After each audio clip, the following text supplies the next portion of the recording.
Keza icyo dupfa arakizi, ahubwo Keza ushaka kumugira inama. Keza nk'uko bivuze ngo twese turaba abadamu, ibintu wankoreye please ntuzagire undi muntu bikorera hano mu Rwanda, ku isi yose, aho uzagera hose. Ukuntu uvuga neza, ukuntu usobanura ibintu byawe, biragaragara ko ibintu nyine byawe warabipanze neza biri ku murongo. So keep it up. Ariko ibintu wankoreye uzi tuziranyeho njye nawe, ntuzagire undi muntu bikorera. Kandi I'm glad ko ibyo washakaga wabigezeho, ahubwo energy zindi uri gukoresha uzana ku muri social media ushaka kudragingamo abashuti banjye, abashuti bawe, abafana, abantu bakunda ibyo dukora, ibyo bintu nibyo ntari kubasha gusobanukirwa. Muraho neza nshuti mwebwe muri rya no hino, mwe mudutega amatwi uko bwije nuko bukeye. Mbanje kusuza mbabwira ati mukomere cyane. Uyu munsi mbazaniye breaking news, inkuru iri gucicikana ku mbuga nkoranyambaga, inkuru y'umukobwa bita Muyango ndetse na Keza. Ni ibintu byavugishije benshi ko abakobwa bari inshuti, ariko nyuma bikagira bakaza gushwana. Namwe amajwi mwayumviye, abakobwa bombi bashwaniye umugabo umwe ari we Kimenyi. Muyango ari gushinja Keza ko yamutwariye umugabo ari we Kimenyi, ndetse amakuru ari kuvuga yuko ngo DJ Brian ngo yaba ari umugabo nanone wa Muyango. Ese ibi ni ibiki biri kuganisha hehe?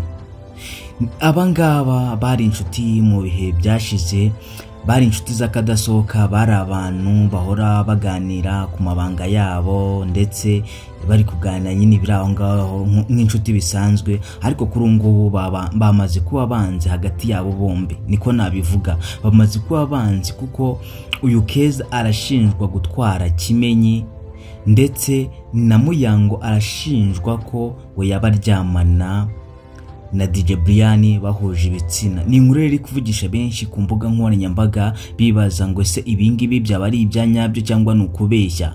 Umuri kwaka wavugishije benshi. Nabwiye ati nzajya mbagize inkuru z'ubwenge zikugenda zitradinga ku mbuga nkoranyambaga, banzurebe neza nimbura kandi subscribe ubundi byo nigano nk'ibi ngibi.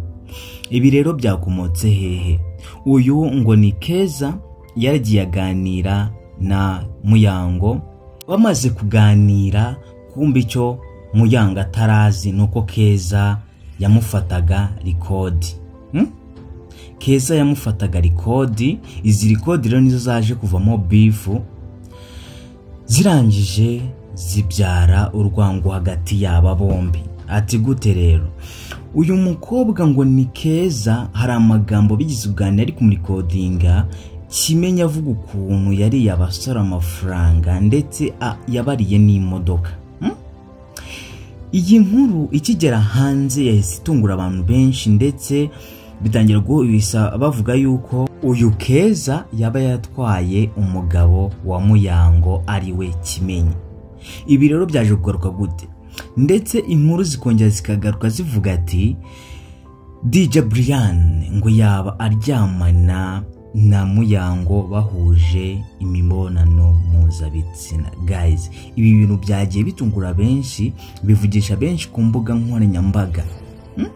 DJ Brian ni kenshi bajya mushinja ubutinganyi, bamwe bakabihakana, abandi bakavuga ati DJ Brian ntiyabikora, cyangwa abandi bakavuga ngo arabikora. Ariko rero none haje inkuru zibivuguruza bavuga yuko DJ Brian yabaryamana na Muyango. Iyi rero ni breaking news, inkuru iri gucicikana ku mbuga nkoranyambaga, ikomeje kugenda ivugisha benshi bibaza impamvu Brian yabijemo kandi biri hagati ya Keza na Muyango. Ati gute rero? Ibi ngibi byabaye beef ya Keza na Muyango, birangije Keza nkahatanyuzwe yasasohora indi video avuga yuko Muyango aryamana na DJ Brian. Aryamana na DJ Brian. Ibi rero byazamuye umutima mubi hagati y'aba bakobwa bombi, haba DJ Brian, haba Muyango na Keza, bitangira kuzamura umwuka mubi kuri Muyango na DJ Brian. Ambeshi rero bajye babigarukaho, mwajye mubona ku ma live ya Godfather batukana, abandi bahesha banyina ubunuze bwabo, bari gusebya DJ Brian, bamubwiye ati gute wabeshya abantu ngo nuri umutinganyiro, ko bigiye hanze urajya hehe? Ko bigiye hanze urajya hehe? Ni inkuru yavugishije benshi ku mbuga nkoranyambaga, kubona ko uwo bita Brian yaba aryamana na Muyango. Ariko si ibyo biduheje inshinga, reka tugaruke kuri Keza na Muyango. Keza yaragiye afata ya video yamurikodinze. Hari akabifu bigeze gupfa. Umva aho byatangiriye. Hari bifu bigeze gupfa hagati y'aba bombi.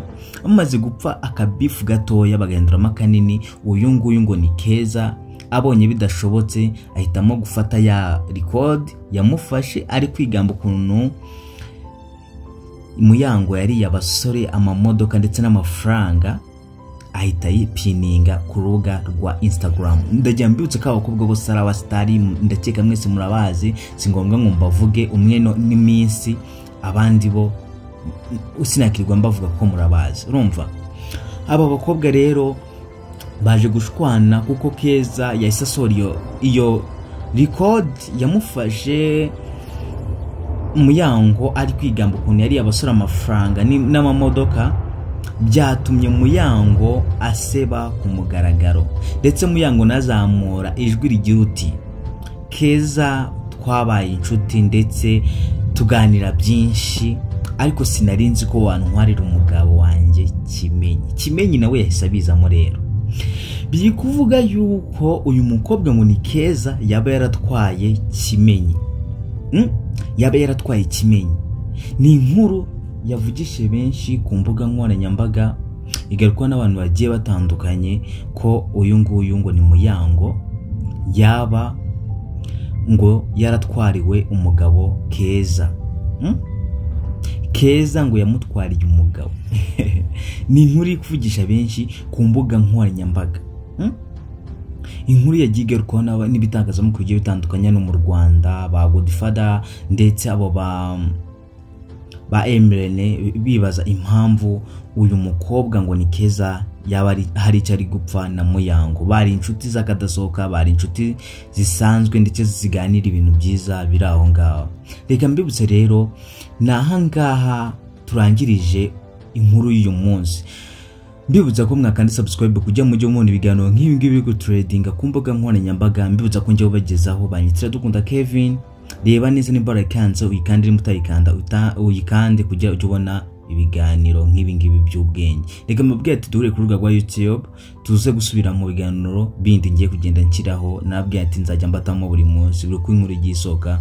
Ciao mugire ibihe byiza.